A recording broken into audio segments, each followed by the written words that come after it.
ओम शांति, ओम शांति, ओम शांति।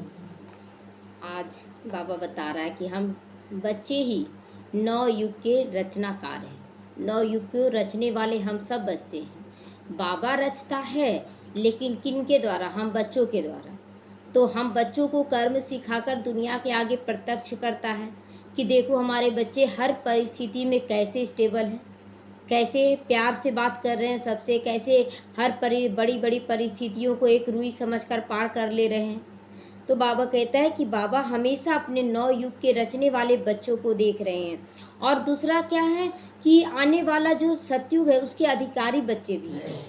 इस समय रच रहे हैं संगम युग पर, और सतयुग के अधिकारी भी बच्चे हम ही बच्चे हैं। तो पुराने युग में हम कैसे हैं? पुराने युग में कैसे? एकदम साधारण। मम्मा कहाँ लक्ष्मी महारानी और कहाँ कटघरे में खड़ी हुई थी ना। एक साधारण पुलिस वाला हथकड़ी लगाने जा रहा है, जज क्या कर रहा वो भी डांट कर बोल रहा है, यहाँ ये नहीं चलेगा, ऐसा नहीं चलेगा, वैसे नहीं चलेगा। और मम्मा क्या थी, स्थिरता से जवाब देती चली गई, क्योंकि मम्मा जान रही है कि ये लोग तो अनजान हैं, इन लोग नहीं जान रहा है। तो आज हम लोग जान रहे हैं ना हम लोग कौन हैं, लेकिन बाहर की दुनिया वाले जो बच्चे हैं और सभी आत्माएं हैं वो लोग नहीं पहचान रहे। लेकिन ऐसा नहीं कि उनकी बातों से हमें इंसल्ट फील हो जाए, ऐसा क्यों बोल रहे हैं। बाबा के आगे जाकर बोले, बाबा हम तो आपके बच्चे हैं ना, हम तो देवी देवता है ना, कोई ऐसी बात करेगा हमारा वाइब्रेशन काम नहीं कर रहा है, ये सब बोलने लगते हैं ना हम लोग। तो बाबा क्या बोल रहा है कि बच्चे अभी तुम्हारे अंदर भी तो वो शक्ति नहीं है, वो जितना तमो प्रधान है उतना हम सतो प्रधान बने हैं क्या? तो हमारा वाइब्रेशन कैसे काम करेगा ज़्यादा? लेकिन हाँ, उस स्थिति में हम पहुँचते जा रहे हैं। वो लोग नीचे गिर रहे हैं और हम ऊपर जा रहे हैं। जैसे वो एकदम नीचे जा रहे हैं तो हम ऊपर जा रहे हैं, ऊपर जा रहे हैं, ऊपर जाएंगे तब तो हमारा वाइब्रेशन नीचे पहुँचेगा। तो बाबा कहता है सोचो आज और कल का खेल है। आज तुम क्या हो? एकदम साधारण हो, और कल कहाँ पहुँच जाओगे? एकदम विश्व राज अधिकारी महाराजा महारानी के रूप में बैठोगी। एकदम इमर्ज करते हैं तो कितना मज़ा आता है ना, कि सत्युग में देवी देवता के रूप में हम लोग ही थे। इतना जो फोटो लगा रहता है देवी देवताओं का, मूर्तियों की स्थापना होती, वो हम ही हैं। विश्वास नहीं होता है, लेकिन अभी जैसे जैसे आप आगे बढ़ते जा रहे हैं विश्वास हो रहा है। तो ये खेल चल रहा है आज और कल का।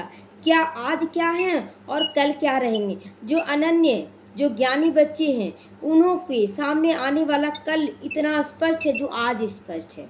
उनके आगे स्पष्ट रूप से कि हम कल जा रहे हैं, हम सतयुग में जा रहे हैं, हम देवी देवता बन रहे हैं। तो स्पष्ट कैसे पता चलेगा? जैसे कि आप मूंझ जाते हैं कि लोग क्या कहेंगे, लोग क्या कहेंगे, यानी कि अभी स्पष्ट नहीं है। आप इस दुनिया में फंसे हुए हैं। एकदम स्पष्ट कि हमारी स्थिति है पावरफुल, हम कर सकते हैं, हम कल्प पहले भी किए थे, तो एकदम स्पष्ट। तो वो हिलेंगे नहीं, लोग जोर जोर से हिलाएगा, लेकिन हम अंदर में चिंतन कर क्या करें, हमें और तेज़ी से बढ़ाने के लिए कर रहा, और तेज़ी से हमको जाना है, और अच्छे से पार करना है। किसी में अब ताकत नहीं। माया और प्रकृति तुम अब मेरी गुलाम बनने वाली हो। और माया भी क्या कह रही है कि हम तो बनना चाहते हैं आपका गुलाम, आप ही हमको मालिक बना देते हो, तो हम क्या करें? बना देते हैं ना मालिक। लोग क्या कहेंगे, यही मालिक बनाना हो गया। कर पाएंगे या नहीं, यही प्रकृति को मालिक बना देना हुआ, हम आत्मा मालिक नहीं है। तो बाबा कहता जो अनन्य बच्चे जो पूरी तरह से बाबा को पहचान रहे, निश्चय बुद्धि हैं, उनके आगे आज भी स्पष्ट है कि आज क्या करना चाहिए। उनके आगे आने वाला कल एकदम स्पष्ट है कि हम कल क्या बनने वाले। ये भी कन्फ्यूजन नहीं, हम त्रेता में आएंगे कि कलयुग के सतयुग के शुरुआत में आएंगे कि सतयुग के लास्ट में आएंगे, ये सब कुछ नहीं। आना है तो आना है। कहाँ आना है? नारायण के रूप में आना है, लक्ष्मी के रूप में आना। एकदम एक ही संकल्प, बार बार यही संकल्प, हमको आना है तो आना है। तो आप सभी तो बाबा कहता है कि नए युग की तैयारी कर रहे हो, हमें नया युग का तैयारी करना है। तो बाप दादा भी नया युग में आप लोगों को उसी रूप में देखना चाहते हैं। बाप दादा भी हम लोगों को उसी रूप में देखना चाहते हैं। तो जब बाप दादा देखना चाहते हैं तो हम कम क्यों इमर्ज करें? जब वो इमर्ज कर रहे हैं कि बच्चे तुम हो, और हम बोले पता नहीं हम बनेंगे, कोई और बनेगा क्या, हम ले पाएंगे, इतनी सारी दादियाँ हैं, ये लोग हैं, वो लोग हैं, हम ले पाएंगे, तो उसी समय आप ना कर दे रहे हैं, बाबा की बातों को किनारा कर दे रहे हैं। तो बाबा कहते हैं प्लान्स बनाओ। क्या प्लान्स बनाएं कि कैसे और सेवा को आगे बढ़ाएं, कैसे अपनी स्थिति को और पावरफुल करें, अपनी स्थिति के लिए भी कि कैसे योग करें, कितने बजे योग करें, कैसे मम्मा करती थी, कैसे बाबा करते थे। एकदम बार बार उनके चित्र को, उनकी जीवन कहानी को देखते रहें, बहुत प्रेरणा मिलेगा। आप जब भी देखेंगे ना कि मम्मा का जीवन कहानी या बाबा का, आपको बहुत लगेगा जैसे वो वाइब्रेशन आपको भी वैसा बनने के लिए प्रेरित कर रहा है। आप करें जैसे कि मम्मा का 2 बजे उठकर दिन भर कितना भी काम करती, थकावट उनके चेहरे पे नहीं दिखता था, क्योंकि वो व्यर्थ संकल्प चलाती ही नहीं थी, बस करती जा रही है, करती जा रही है। 2 बजे सबसे लास्ट में सोती थी, सारे बच्चों के सोने के बाद सोती थी, और 2 बजे सबसे पहले उठ जाती थी। एकदम एक्यूरेट समय था। तो अगर एक चीज़ को भी पकड़े हम लोग, अमृत वेला भी, तो एक्यूरेट है? एक्यूरेट नहीं है। कभी 2 बजे उठे, अच्छा थोड़ा सा और लेट जाते, कभी 2:30 बज जा रहा, कभी 3, तो कभी 3:30। एक्यूरेट तो नहीं है, एक्यूरेट नहीं है। तो जब एक अमृत वेला हम लोगों का एक्यूरेट है नहीं है, तो दिन भर भी उसी तरह ना चलेगा, ऊपर नीचे ऊपर नीचे। तो बाबा एकदम हर चीज़ क्लियर समझा रहा है कि बच्चे हर चीज़ एक्यूरेट होना चाहिए। जैसे अभी मुरली क्लास, तो शुरुआत में जब मुरली क्लास स्टार्ट किए तो लोग बोलते इतने बजे कर दीजिए ना, तब आएंगे। सुबह कीजिए ना, 8 बजे कीजिए, 7 बजे कीजिए, 10 बजे कीजिए, शाम को 4 बजे कीजिए, 3 बजे, कितना तरह का टाइम आ रहा था शुरुआत में ना टाइम।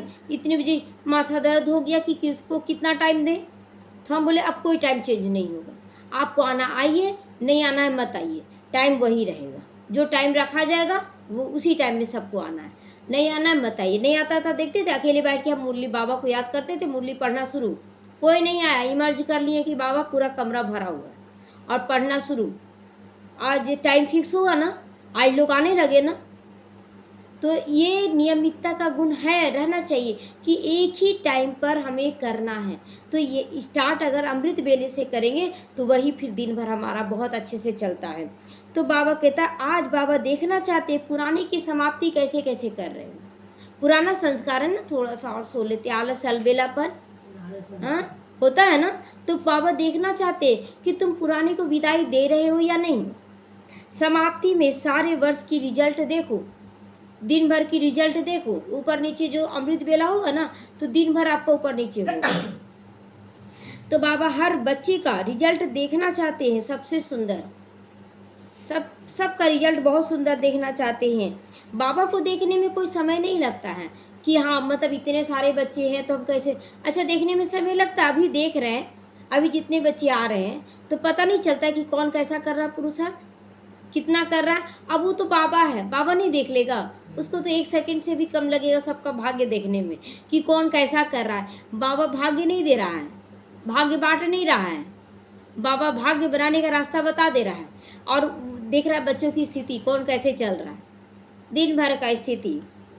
तो बाबा आज सभी विशेष बच्चों के जमा का खाता देख रहे थे, जमा का खाता कितना जमा कर रहे हैं। जैसे कि अमृत वेले भी उठ रहे, एकदम मम्मा का देखते हैं कि एकदम स्थिरता से लग रहा है जैसे आनंद स्वरूप होकर बैठी है योग तपस्या में, इतना आनंद। और जब सुबह सुबह हम लोग बैठते हैं तो नींद आ रहा, कभी लेट जाएं, कभी बैठ जाएं, कभी घूम ले, है स्थिरता। वो स्थिरता नहीं है, वो नहीं है, बस एक अभी फॉर्मेलिटी हो रहा है कि चलो उठ जा रहे हैं, चलो बैठ जा रहे हैं। वो जो आनंद का फीलिंग होना चाहिए वो आना चाहिए एकदम। जबकि उस समय उतना ज्ञान भी नहीं था, बाबा मम्मा के समय ज्ञान उतना नहीं था जो अभी अव्यक्त मुरलियों के दौरान हम लोग को ज्ञान मिल रहा है। साकार मुरली में उतना ज्ञान थोड़ी, और भी शुरुआत का ज्ञान वैसा नहीं था, लेकिन कितना स्थिरता था उन लोगों की योग तपस्या में। आज उन्हीं लोग का फाउंडेशन है कि आज इतना जो विस्तार देख रहे हैं ना पूरा विश्व में, इतना विस्तार अभी के भाई बहनों से नहीं हुआ है। उस समय आदि रत्नों का त्याग तपस्या था, उनके अंदर कोई संकल्प नहीं, बाबा कह दिया कर दिए, बस उससे ज़्यादा कुछ नहीं। तो पुरुषार्थ तो सभी बच्चों ने किया, याद भी कर रहे हैं, सेवा भी कर रहे हैं, संबंध संपर्क में भी लौकिक अलौकिक परिवारों में निभा भी रहे हैं, दोनों तरफ निभा रहे हैं। लेकिन 3 बार खाता जमा कितना हुआ, 3 बातों का खाता कितना जमा हुआ। तो बाबा सबको देख रहे थे, कैसे कौन कितना जमा कर रहा है। जितना जमा का खाता होना चाहिए अभी उतना जमा नहीं हो रहा है। मनसा का भी, वाचा का भी, कर्मणा का भी, तन का भी, मन का भी, धन का भी। तो जगत अम्बा माँ प्रश्न पूछी, याद की सब्जेक्ट में कई बच्चों का लक्ष्य अच्छा है, याद तो करते ही हर चीज में, बाबा बाबा बाबा करते ही हैं, पुरुषार्थ भी अच्छा कर रहे, फिर जमा का खाता जो होना चाहिए वो क्यों नहीं है? क्यों नहीं है जमा का खाता? क्योंकि बीच बीच में ना हम लोगों का स्थिति ऊपर नीचे हो जाता है, ऊपर नीचे हो जाता है, ज्ञान भूल जाते हैं, अब दैहिक चीज याद आने लगता है, ज्ञान भूल जाते हैं, अब पुराना स्वभाव संस्कार अटैक करना शुरू कर देता है। तो अभी क्या है कि जैसे जैसे आप सूक्ष्मता की ओर जाएंगे तो माया का अटैक किस पे आएगा? सूक्ष्म चीज़ों पे आएगा। जैसे जैसे आप सूक्ष्म बनेंगे, शरीर का देखिए, लौकिक जब शुरुआत में ज्ञान में चले, लौकिक परिवारों का आया अटैक, पहले तो मन का आया, उसके बाद परिवार, लौकिक परिवार का आया, सबको जीतते चले गए तो बाहर की आत्माएं अटैक करने लगी, वो भी जीत गए तो छोटी छोटी ब्राह्मण आत्माओं का अटैक आया, वो भी जीत गए, बड़ी बड़ी जो वरिष्ठ आत्मा उनका भी आ रहा, वो भी खत्म हो गया। अब क्या अपने मन में, अब क्या करे क्या करे क्या करे, ये भी आ रहा है। अच्छा क्या करे क्या करे, ये भी तो एक लालच हो रहा ना, मन का स्थिरता होना चाहिए ना, ये भी देवान है, क्या करे? अरे सेवा है, बाबा दे रहा है, बाबा टच कर रहा, बच्चे तुमको ये सेवा करना, जो बाबा दे रहा है संकल्प होता है कि नहीं? जितना चीज अभी तक दिया बाबा संकल्प, जितना भी चीज अभी शुरुआत से, वो सब कुछ सिद्ध हुआ, सब कुछ सिद्ध हुआ। फिर सोचने का क्या बात है? हाँ बाबा को ऑफर कर दी, बाबा ये तन मन धन सब कुछ तुम्हारा है, ये जीवन तुम्हारा है, तुम इसको यूज करो। और नहीं है, योग तपस्या में बैठ गए, बहुत ईजी है, लेकिन हम लोग उसको नहीं कर पा रहे हैं, भारी करना चाहते हैं, बस सेवा सेवा सेवा सेवा। सेवा तो है लेकिन मनसा सेवा भी तो है, अपने आप को शक्तिशाली बनाने का भी तो सेवा है। हम खुद नहीं बनेंगे तो कैसे सेवा करेंगे? तो बातें भी हो रही थी, रू रिहान भी चलता है। रिजल्ट क्या निकला? कमी मेरे अंदर है, बाबा का देने में कमी नहीं है। तो बाबा कहता है योग की परसेंटेज साधारण है, पावरफुल योग नहीं है। योग की परसेंटेज बैठ गए, लेकिन मन से कभी नींद में चले जा रहे, कभी अलवेलेपन में, जो पावरफुल योग होना चाहिए वो नहीं है।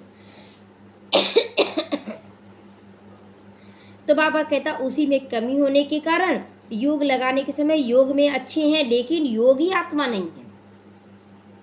योग लगाने से चलो आपका लक्ष्य है 1 घंटा बैठने का, 1 घंटा बैठ जा रहे, लेकिन योगी का लक्षण क्या है? योगी मतलब निरंतर दिखना चाहिए। जैसे हम नारी हैं तो नारी का क्या है कि हम दिन भर नारी समझते हैं कि नर भी समझते हैं, कभी बच्चा समझते हैं, कभी बड़ा कभी बूढ़ा समझते हैं। क्या समझते हैं? समझते हैं कि नहीं? कि आत्मा समझते हैं? आत्मा समझते हैं ना, न नर न नारी। ये भी बाबा उलझाट वाला शब्द यूज करता है कि क्या समझते हो, आपको समझकर बोलना है कि न नर समझते हैं न नारी, न छोटा न बड़ा, मैं एक आत्मा हूँ। यही पुरुषार्थ, यही योगी जीवन है हमारा। ज्ञानी तो योगी जीवन क्या क्या है? मैं आत्मा हूँ और कुछ नहीं सोचना है। छेड़छाड़ होता है ना पति पत्नी में, तो युगल से छेड़छाड़ हो रहा था। ऐसे पहले होता था तो बोलते थे दूर से बात कीजिए या कुछ भी बोल देते थे। अब क्या करते रहिए? तो बोले कि तुमको कोई फ़र्क नहीं पड़ रहा? बोले नहीं, कोई नहीं फ़र्क पड़ा। आप अपना रोल अदा कर रहे हैं, हम अपना रोल अदा कर रहे हैं। हम अपने आप को चेक करें कि क्या मैं आत्मिक स्थिति में हूँ। आप अपना रोल अदा कर रहे हैं, हंसी में वो अपने आप साइड हो जाएगी।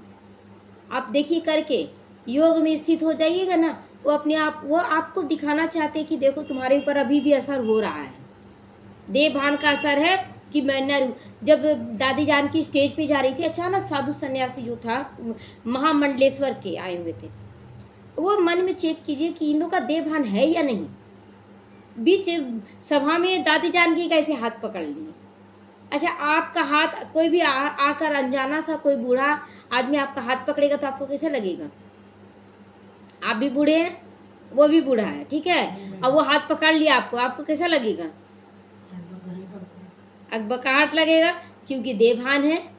दादी जानकी को नहीं लगा, यही चीज़ करना है। तो नरेंद्र मोदी को हाथ पकड़ के ले जा रहे हाँ वो या तुम क्या हाथ पकड़ोगे, मैं ही हाथ पकड़ लेती हूँ।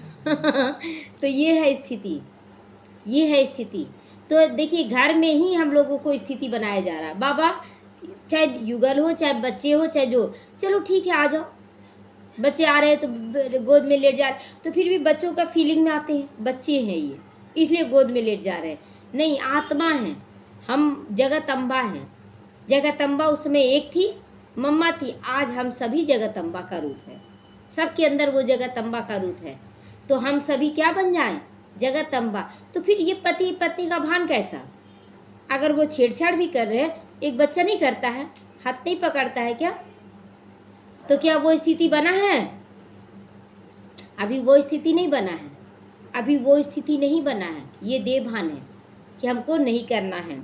तो बाबा यही सब रूरिहान चला रहे थे कि बच्चों का स्थिति चेक कर रहे थे कि हम कहाँ तक इस स्थिति में पहुँचे। सेवा तो बहुत कर लेते हो, लेकिन करते हो किस भान में, देवभान में ही करते हो। राह चलते अगर कोई कुछ बोले करे, आपके ऊपर कोई प्रभाव नहीं पड़ना चाहिए, बल्कि और माता के रूप में आ जाए। तो दिन रात तुम सेवा में बिजी रहते हो, लेकिन दिन रात तुम्हारे मन की स्थिति कैसी रही, इस पर चेक एंड चेंज करो। अब तो सेवा में वृद्धि और अच्छी होती चली जाएगी। जैसे जैसे हमारा आत्मिक स्वरूप बदलता जाएगा, आत्मिक स्वरूप एकदम पावरफुल होता जाएगा, सेवा अपने आप होगी, सेवा मांगना नहीं पड़ेगा। बोलते हैं ना कि कोई बोलते हैं कि शरीर से कोई लंबा चौड़ा है तो बहुत अच्छा सेवा होगा। क्या बाबा ऐसा बोला, लिखा कोई मुरली में? कोई बाबा ऐसा लिखा है कि कोई पढ़ा लिखा है तो ही सेवा होगा, कोई जवान है तो ही सेवा होगा? बाबा कभी ऐसा लिखा क्या? क्या दिखाया है कि ब्रह्मा बाबा एकदम बूढ़े और मम्मा एकदम 17-18 साल की, तो क्या सेवा नहीं हुआ? दोनों से अपनी अपनी स्थिति से सेवा हुआ। तो ये सब कुछ देवभान में आता है और हमें इन देवभानों को निकालना है। मैं आत्मा हूँ। जब भी शरीर में कष्ट आता है ना, इस शरीर में भोगना आता है, तो बोलते कि इस शरीर का ताकत कितना है, 1 कदम 2 कदम बढ़ाने का, मतलब सटा के कदम बढ़ाने का है ना। और आत्मा में ताकत कितना है, यहाँ से कदम 4 कदम आगे बढ़ाने का। यानी शक्तिशाली कौन है? बाबा मैं आत्मा हूँ शक्तिशाली, ये देवभान है। चलो इसको योग का एकदम पावरफुल सकाश दे, मैं आत्मा हूँ, मैं शक्तिशाली हूँ। तो हम लोगों को क्या करना है, आत्मिक भाव में स्थित होना। कोई तरह का डर भय चिंता कुछ भी हो जाए, कोई चिंता फिकर नहीं। तो बाबा ये सब कुछ दिखा रहे थे, अपने को बिजी रखने का पुरुषार्थ अच्छा करते हो सेवा करके, चलो बहुत अच्छा है, लेकिन अपनी स्थिति का पुरुषार्थ करो। बाबा अब स्थिति का भी दिखा रहा है। कारण क्या होता है जब आप ऊपर कभी नीचे हो जाते हो? कारण कहाँ से आ रहा है, कहाँ से कारण आ रहा है? आत्मिक स्थिति का कमी बेसी हो जाता है। तो यही कारण निकला ना, सेवा का बल भी मिलता है, फल भी मिलता है। बल है स्वयं के दिल की संतुष्टता और फल है सभी की संतुष्टता। आप अगर देवभान से न्यारे होकर सेवा करेंगे ना, तो आपको भी संतुष्ट लगेगा कि चलो बहुत अच्छा है, और जिन आत्माओं की सेवा करेंगे वो भी संतुष्ट होकर जाएंगे, तृप्त होकर जाएंगे। हम लोगों का लक्ष्य क्या है ना, कि बाप का परिचय देना, उनकी सेवा पालना करना और उन्हें संतुष्ट करके भेजना। अगर वो आत्मा सतयुगी हुई तो भी बहुत अच्छा, वो निकल आएगी। त्रेता युगी हुई तो वो भी कुछ आएगी, हल्का फुल्का धारण करेगी। द्वापर में हुई तो द्वापर में भी हम मिलेंगे कि नहीं उनसे? जितनी आत्माओं का सेवा कर रहे हैं वो आत्माएं हर युग में मिलेगी, हर युग में। तो द्वापर में भी उन आत्माओं से मिलेंगे, द्वापर युगी। वो लोग कितने प्यार से मिलेंगे, आज वो हमारी पालना से संतुष्ट हो रहे हैं। बाबा जो पालना करवा रहा उसे वो संतुष्ट हो रहे, तो हर जन्म में वो कैसे मिलेंगे? तृप्त होकर मिलेंगे, बहुत प्यार से मिलेंगे। तो इसीलिए सेवा में कसर नहीं छोड़ना है, लेकिन आत्मी भाव ये नहीं आता है, ये VIP इसको ज़्यादा करना, इसको कम करना, कुछ नहीं, सबको एक बराबर पालना। लेकिन हाँ, कोई मतलब रिगार्ड देना पड़ता है युग के हिसाब से, समय के अनुसार से, बड़ा छोटा नया पुराना का रिगार्ड देना। अब ऐसा थोड़ी है कि जो VIP नहीं है उसको हम मानने देंगे, उसके लिए अलग भोजन। अब VIP के लिए ऐसा था, ऐसा रहता है, जो है सबके लिए एक बराबर हुआ, एक बराबर भोजन हुआ। रिगार्ड केवल कि चलो ठीक है आप कर लीजिए, बाकी सबसे भी रिगार्ड कि आप लोग भी कर लीजिए। तो सबकी संतुष्टता का फल जमा करो, स्वयं भी संतुष्ट और सबकी संतुष्टता का फल जमा करना, यही पुरुषार्थ करना है, यही पुरुषार्थ करना है। अपनी स्थिति का भी पावर बढ़ाना है और ऐसी पालना के निमित्त बने जो हम उस पालना देकर भी संतुष्ट हैं और जिसको दे रहे हैं वो भी संतुष्ट मनी बन जाए, यही है पुरुषार्थ। तो हमें क्या करना है, अपनी आत्मिक स्थिति को बढ़ाना है और आत्मिक स्थिति में बढ़ाने से देहभान समाप्त, योग से ही सारा पावर आना शुरू हो जाता है। ओम शांति।